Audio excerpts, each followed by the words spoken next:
भगवान गोविंद रो रहे थे जब शंकर भगवान चले गए थे, तो मैया ने एक गोपी से कहा कि जाकर के देख, वे बाबा ज्यादा दूर नहीं गया होगा, अभी इस दिशा की ओर गया है।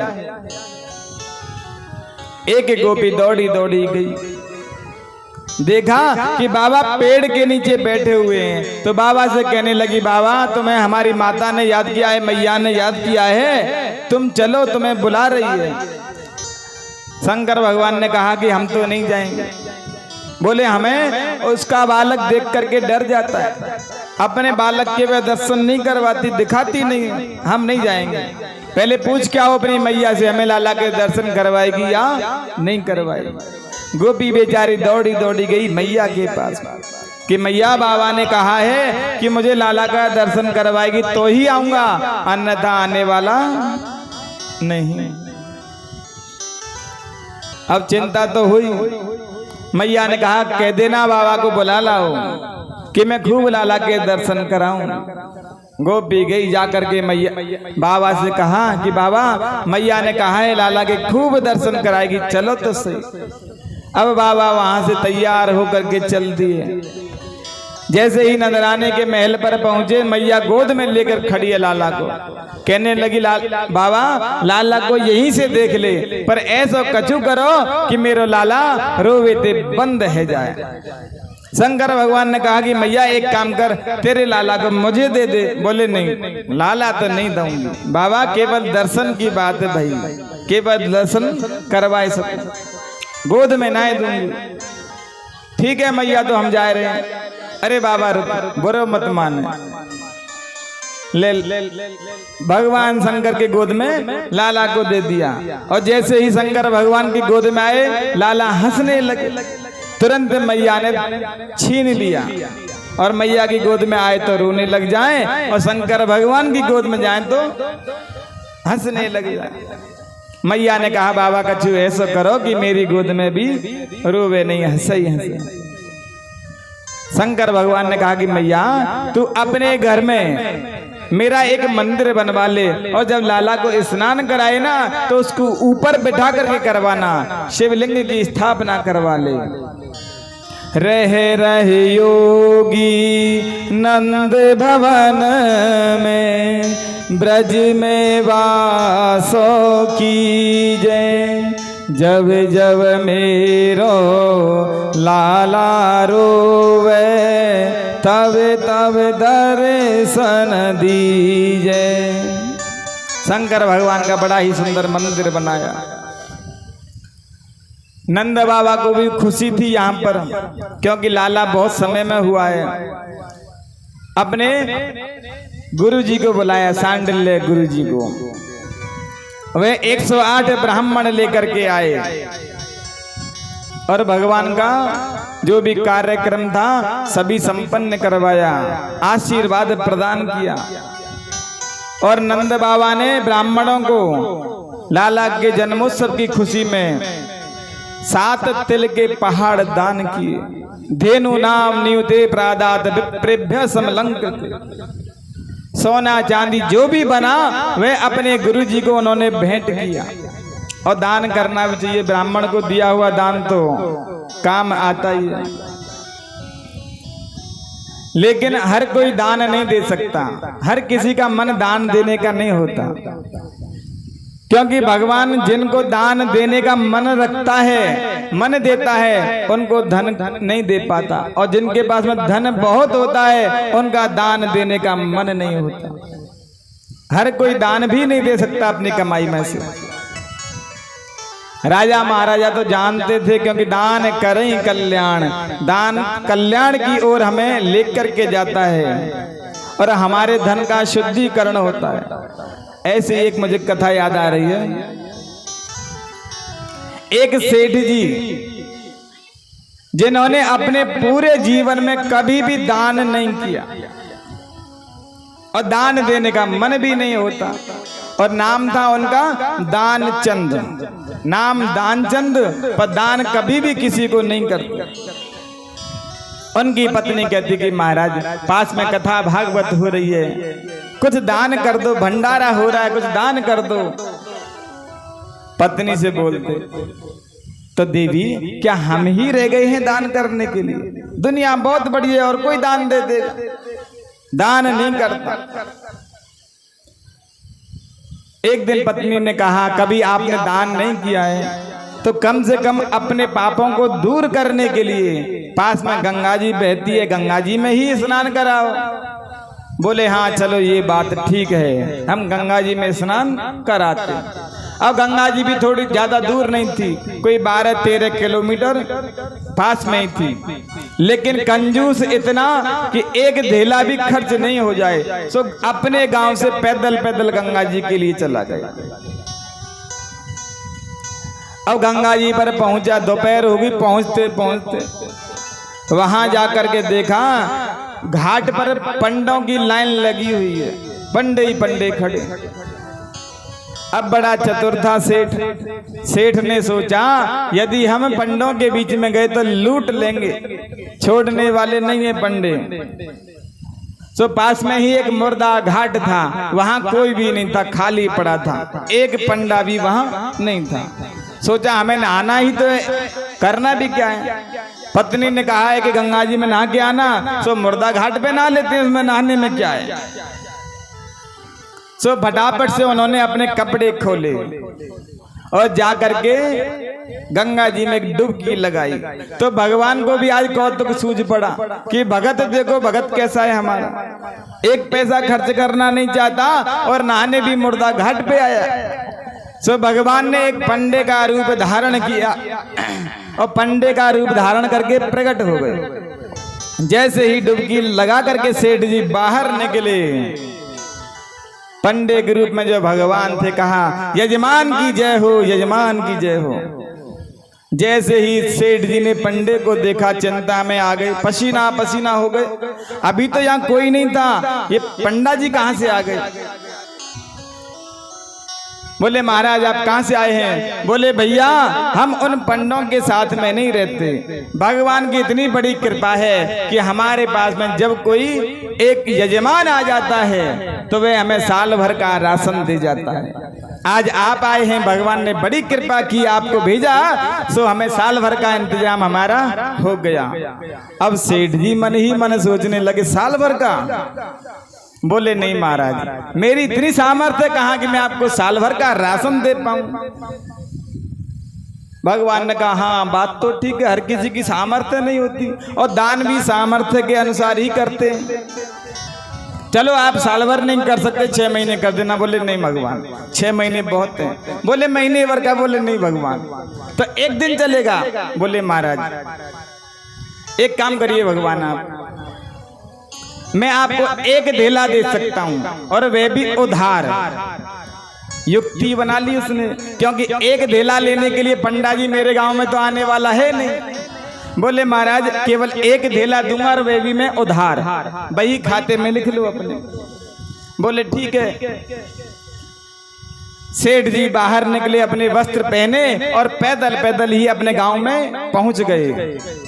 सेठ जी पहुंचे तब तक पंडा जी भी पहुंच गए, क्योंकि भगवान तो हैं।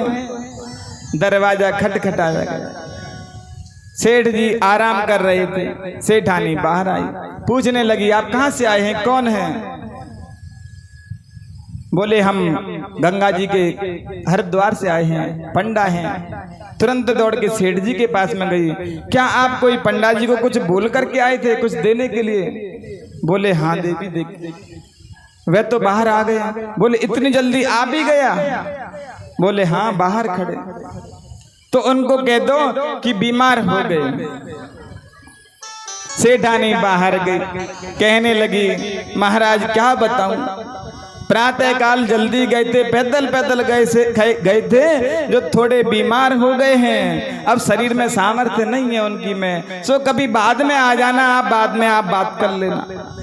पंडा जी कहने लगे वाह सेठ जी बीमार हो गए, हमारा यजमान बीमार और हम वापस लौट जाएं, ऐसा नहीं होगा। जब तक सेठ जी स्वस्थ नहीं हो जाते हम यहीं रहेंगे, हमारे भोजन का इंतजाम करो।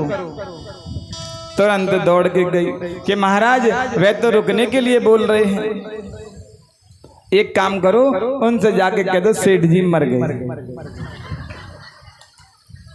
तुरंत दौड़ के बाहर गई, कहने लगी, रोने लगी, रोते रोते बोले, क्या बताएं महाराज, स्वस्थ शरीर नहीं था, सो अभी चल बसे मर गए वो। अब पंडा बने भगवान कहने लगे, देवी हमारे यजमान मर गए हैं तो अब 12 दिन तो हमें कम से कम यही रहना पड़ेगा, और तुम अकेली पूरे नगर में कैसे कहोगी। सो भगवान ने विविध रूप धारण किए और तुरंत जाके पूरे नगर में सूचना पहुंचा दी कि सेठ जी मर गए हैं। और सेठ जी भी कैसे हैं, उन्हें पुराने जमाने में योग आता था, श्वास को उन्होंने खींच लिया कि पता नहीं चले किसी को, श्वास को खींच लिया और बिस्तर में पड़े हैं आराम से। अब गांव वालों को जैसी खबर लगी, गांव वाले दौड़ करके गए सेठ जी के पास में, जा करके देखा सेठ जी तो वास्तव में ही मरे हुए लग रहे थे। अब सेठानी रोती जाए, क्योंकि मर गए हैं तो रोना तो पड़ेगा। तो गांव वाले ने कहा कि एक काम करते हैं, अब सेठ जी मर तो गए ही हैं, अब इन्हें शमशान में ले चलते, और ले जाने की तैयारियां करने लगे। अब सेठानी ने सोचा कि इन्हें शमशान ले जाने की तैयारी कर दी, रोने लगी, कहने लगी, अभी ये मरे नहीं है, अभी मरे नहीं है। तो गांव वालों ने कहा कि देवी पता है हमें, अरे बहन ये तुम्हारा मोह है केवल, जाने वाला तो गया कब का भगवान के धाम को। और सेठ जी सांस खींच कर पड़े हैं, सांस छोड़ता नहीं, बोलता नहीं, एकदम योग में पड़े हुए। सेठानी रोई जाए, और गांव वालों ने समझा हकीकत में मर गए हैं, तो तैयारी कर ली और लेकर के ठटरी पर बांध दिया। लेकिन सेठ जी भी बड़े अजीब, सांस नहीं छोड़े।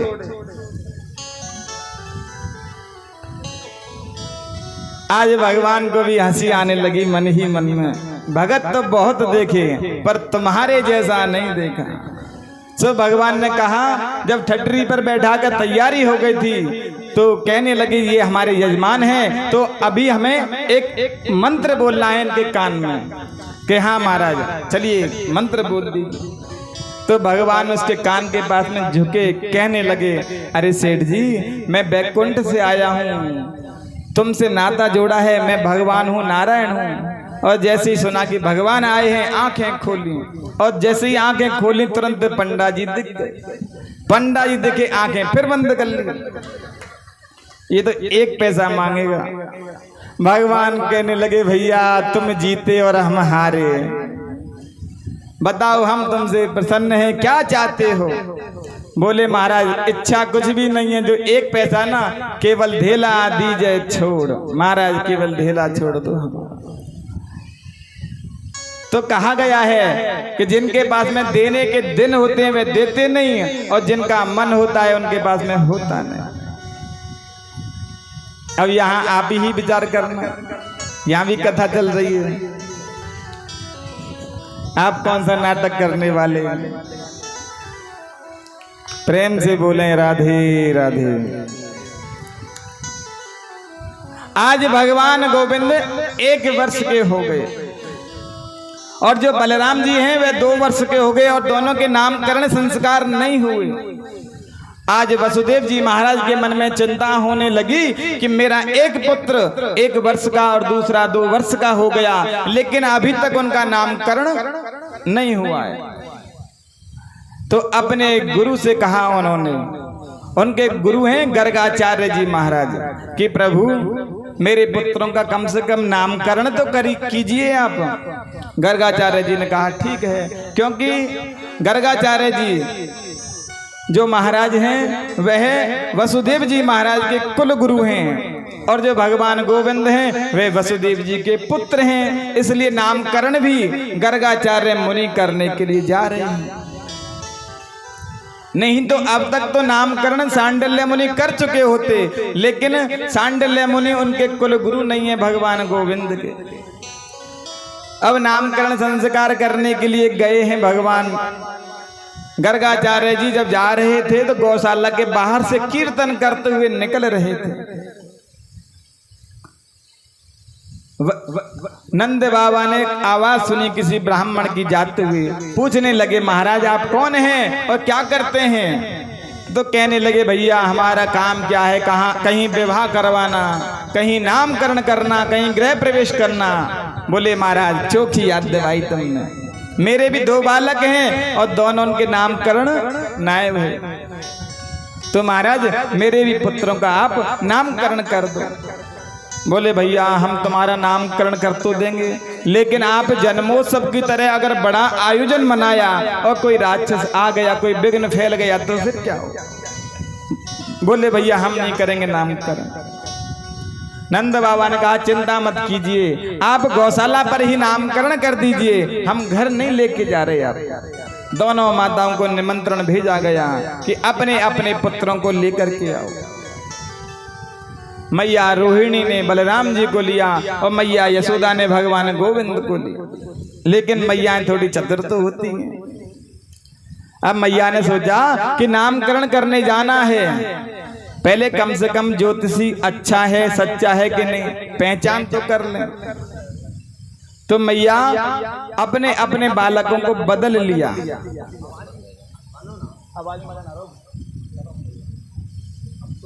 तो दोनों ने अपने अपने बालक बदले और गौशाला में पहुंच गए। गौशाला में पहुंची हैं, जैसे ही गर्गाचार्य जी महाराज ने मैया रोहिणी के गोद में सोते हुए भगवान गोविंद को देखा, समाधिस्थ हो गए और समाधि भी त्राटक समाधि लगी, आंखें खुली रह गई, मुंह भी खुला रह गया और दोनों माताएं सामने बैठी। मैया सोचने लगी बाबा जी अभी तो चोखो भलो, आंखें खुली रह गई, मुंह भी खुला रह गया, क्या हो गया बाबा को? 1 मिनट हुआ, 2 मिनट हुआ, 5 मिनट हुआ, लेकिन बाबा तो अपनी समाधि में लगे हुए हैं, भगवान का रसास्वादन कर रहे हैं, छवि को निहार रहे हैं। मैया ने सोचा कि लगता है बाबा जी तो आज हमारे गौशाला पर आते ही पधार गए। बाबा के सामने हाथ घुमाया, अरे बाबा बच्चों का नामकरण करना है, लेकिन बाबा जी को तो होश हो तब ना। दोनों माताओं ने मिलकर के गर्गाचार्य मुनि को जोर से झकझोर दिया, आंखें खुली, कहने लगे माता ये तुम्हारा जो बालक है बड़ा ही प्रभावशाली है, भगवान के जैसे गुणों वाला है। मैया कहने लगी बाबा इतनी देर से क्या कर रहे थे तुम? अरे मैया हम तुम्हारे लाला का भविष्य देख रहे थे, इसके मस्तिष्क रेखा देख रहे थे, अगर हम हिल जाते तो भविष्य में अंतर हो जाता। अरे बाबा चौखी रेखा देखी, हमने समझे बाबा जी तो पधार गए। चलो बाबा बताओ मेरा लाला कितना पराक्रमी होएगा।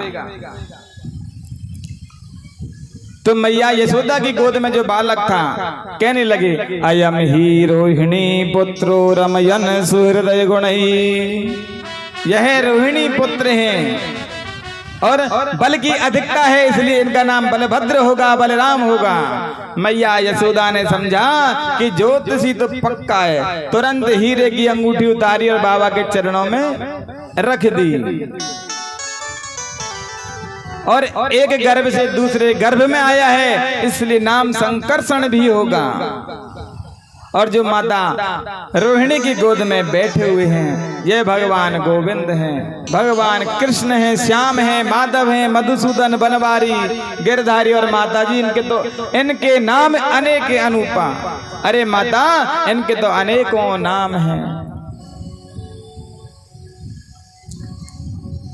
नामकरण संस्कार हुआ। गर्गाचार्य मुनि नामकरण संस्कार करके वहां से चले गए। भगवान छोटे घुटमन घुटमन खेलते थे। 1 वर्ष का बालक जो होता है वह घुटमन तो चल ही लेता है। और भगवान तो भगवान है, शरारती भी तो बहुत रहे हैं भगवान। एक दिन नंद बाबा अपना पूजन करने के लिए कमरे में प्रवेश किए मंदिर में। तभी भगवान गोविंद जग करके आए और उन्होंने देखा कि बाबा कमरे में गए हैं, तो बाहर द्वार पर ही बैठे गए। नंद बाबा ने सालग्राम भगवान को लिया और पंचामृत से स्नान करा रहे थे। तो लाला ने सोचा कि पंचामृत का स्नान हो रहा है तो बहुत मीठे है गए होंगे, बहुत मीठे है गए होंगे। अंदर जाने लगे तो बाबा ने रोक दिया, लाला भीतर न आए, बाहर। भगवान बाहर बैठ गए। अब उन्होंने अपना पूजन कर लिया। पूजन करने के बाद में माला जपने लगे। और कई लोगों की आदत होती है, जब माला जपते हैं तो चेहरे पर एक वस्त्र ढक लेते हैं, कुछ लोग तौलिया भी ढक लेते हैं, जिससे क्या है मन एकाग्रता बढ़ जाती है मन में। भगवान गोविंद ने सोचा कि बाबा तो अब माला जपने में लगे हुए हैं, धीरे से अंदर प्रवेश कर लिया और बाबा की बगल में जाके बैठ गए और सालग्राम भगवान को सिंहासन से उठाया और मुंह में धर लिया। जब मुंह में धर लिया 10 मिनट 5 मिनट के बाद में जब माला हो गई नंद बाबा की और आंखें खुली तो सामने देखा सिंहासन तो खाली पड़ा है। चारों ओर देखने लगे, सालग्राम भगवान ने क्या पता लुढ़क गए हो, लेकिन मंदिर में नहीं मिले। आजू बाजू में दाएं बाएं देखा तो पास में एक छोटे पंडित जी बैठे हुए। पूछने लगे, लाला तेने सालग्राम भगवान देखे का? और भगवान के मुंह में और गाल भी थोड़ा मोटा हो रहा था भगवान का, लेकिन बोल तो नहीं सकते। बाबा पूछने लगे, लाला तेने सालग्राम भगवान देखे का? बोले ऊहू। अरे लाला एक भगवान रखे हुए थे यहाँ पर, तेने देखे? बाबा समझ गए कि बोल क्यों नहीं रहा है, देखा तो गाल मोटा हो रहा। नंद बाबा ने भगवान में एक जोर का लगा दिया, सालग्राम भगवान बाहर आ गए। अरे देवी देखो तो सही, तुम्हारा लाला कितना बिगड़ गया है ये। बोले क्यों, क्या हुआ? अरे आज इसने सालग्राम भगवान अपने मुंह में धर लिए, प्रायश्चित करना पड़ेगा। जब डांट रहे थे तो मैया तुरंत दौड़ करके आई। और मैया चाहे कोई सी भी हो, अपने बालक को चाहे स्वयं पीट ले हुए, लेकिन दूसरे से नहीं पिटवा सकती। दूसरा हाथ भी तो लगा के दिखा जा, और खुद चाहे डंडों से मार लगा ले उसमें। तो मैया ने भगवान को पकड़ा, कान पकड़ के भगवान का बाहर लेके आ रही थी। लाला तेरी आज खैर नहीं है, डंडा से मार रही थी। और भगवान गोविंद उंगली पकड़ के चल रहे थे। मैया कौन सी मारती है, डराती तो है, केवल धमकाती है। डंडा दूर से तो जोर से लाएंगी और पास में आकर धीरे से। ऐसे ही होता है ना। तो मैया भी भगवान के साथ में ऐसे ही कर रही थी। तो भगवान माँ की उंगली पकड़ के चल रहे थे तो थोड़े ठुमक ठुमक के चल रहे थे।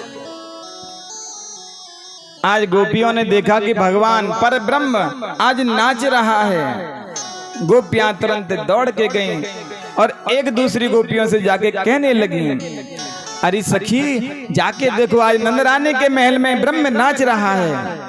तो सभी गोपियों ने प्लानिंग बनाई, विचार बनाया कि हमें भी भगवान का नाचते हुए दर्शन तो करना है, लेकिन अब घर में सासू माँ है, जाने तो देगी नहीं। अब नई बहू को जाने भी कौन दे बाहर। तो पुराने समय में मटकी रखते थे घर में, आजकल तो बोतल रखते हैं फ्रिज में। तो मटकी जितनी भी थी घर में, अपनी अपनी मटकियों को तोड़ दिया, फोड़ दिया। सासू माँ गई थी उस समय मंदिर, और प्रातःकाल सभी सासुएं ज्यादातर मंदिर में जाती हैं। यहाँ कौन कौन जाता है प्रतिदिन मंदिर? ज्यादा मात्रा में हाथ खड़े करो किया करो, जिससे हमें भी लगे कि सभी भक्त हो यहाँ पे। आप हाथ ही नहीं खड़े करते, भक्त थोड़े कम रह जाते हैं भगवान के।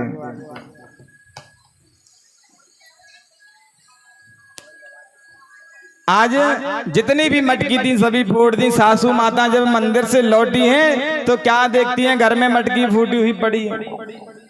पूछने लगी, अरे बहू किसने मटकी फोड़ी? तो सबका एक ही बहाना कि आज नंद के लाल आए थे और मटकी फोड़ कर चले गए, बड़ा शैतानी करते हैं। तो माताओं ने कहा, एक काम करो, अगर हम जाएंगी तो बराबर की है, बात बिगड़ भी सकती है। आप जाओ और समझा करके आना, शिकायत करके आओ मैया से जाके। गोपियां चाहती भी तो यही थी। गोपियों ने कहा, बहुत अच्छी बात है, आज तो हमें ब्रह्म के दर्शन मिल ही जाएंगे, यही उल्हाना ही तो बहाना है।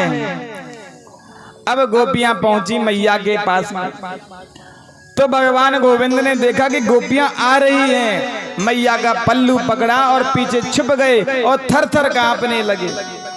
पर ब्रह्म वह जिससे काल भी डरता है, और वह आज गोपियों के आने से ही डरने लगे कि मैया से शिकायत करेंगी। तो सभी गोपियां मिलकर मैया से शिकायत कर रही हैं। अरे मैया कन्हैया की, अरे मैया कन्हैया की शरारत क्या कहूँ, नटखट की मटकिया, मटकिया फोड़ दी मोरी, मटकिया फोड़ दी मोरी। हरी मैया कन्हैया की, हरी मैया कन्हैया की शरारत क्या कहूँ, नटखट की मटकिया फोड़ दी मोरी, मटकिया फोड़ दी मोरी। ये आकर पीछे से छुपके से, ये आकर पीछे से छुपके से छलिया ने कान्हा ने मटकिया फोड़ दी मोरी, मटकिया फोड़ दी मोरी, गगरिया फोड़ दी मोरी।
रात में आकर, अंधेरी रात में आकर, अंधेरी रात में आकर मेरा माखन चुराता है,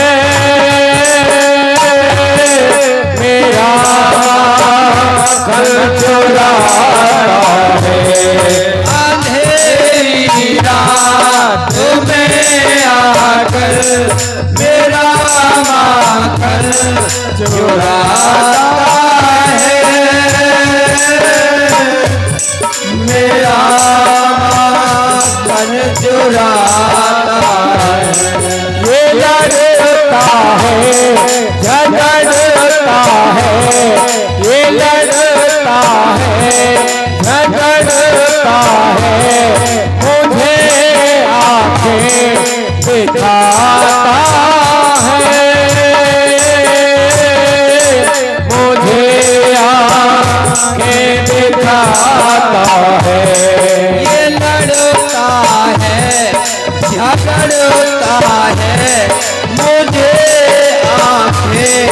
दिखाता है, मुझे आंखें दिखाता है। सुंदरिया खींच कर मेरी माँ, सुंदरिया खींच कर मेरी माँ, सुंदरिया खींच कर मेरी माँ। तुम्हारा हाथ घूंघट पट पर नथनिया, हे नथनिया तोड़ दी मोरी, नथनिया तोड़ दी मोरी, मटकिया तोड़ दी मोरी, मटकिया तोड़ दी मोरी। अरे मैया कन्हैया की, अरे मैया कन्हैया की शरारत क्या कहूँ, रट रट श्री मटकिया फोड़ दी मोरी, मटकिया फोड़ दी मोरी, गगरिया फोड़ दी मोरी, गगरिया फोड़ दी मोरी।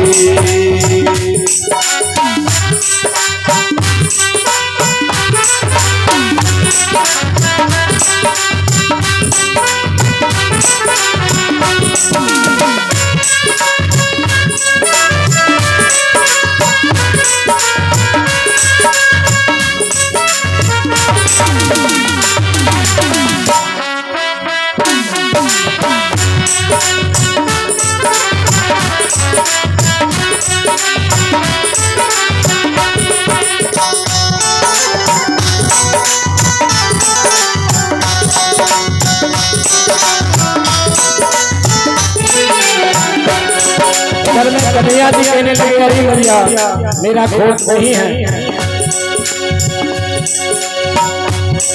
फंसा कर मुझको बातों में, फंसा कर मुझको बातों में, सदा घर पर बुलाती है, सदा घर पर बुलाती है। फंसा कर मुझको बातों में, सदा घर पर बुलाती है, सदा घर पर बुलाती है।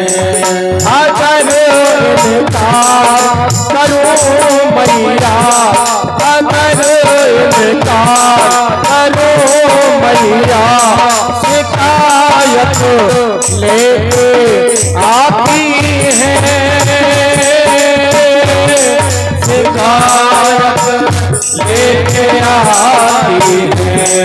अगर इनकार करूं मैया, शिकायत लेके आती है, शिकायत लेके आती है। ये झूठी है जमाने की, ये झूठी है जमाने की, ये झूठी है जमाने की, ये झूठी है जमाने की।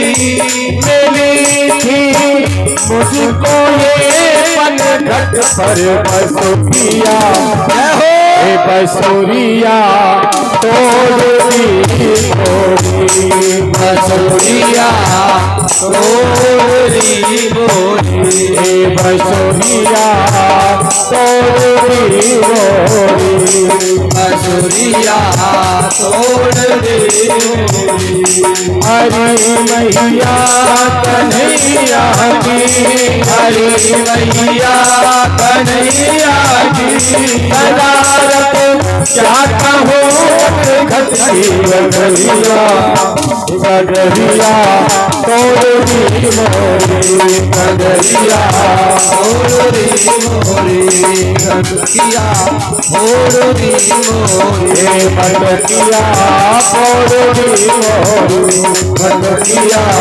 तोड़ दी मोरी। हे बगरिया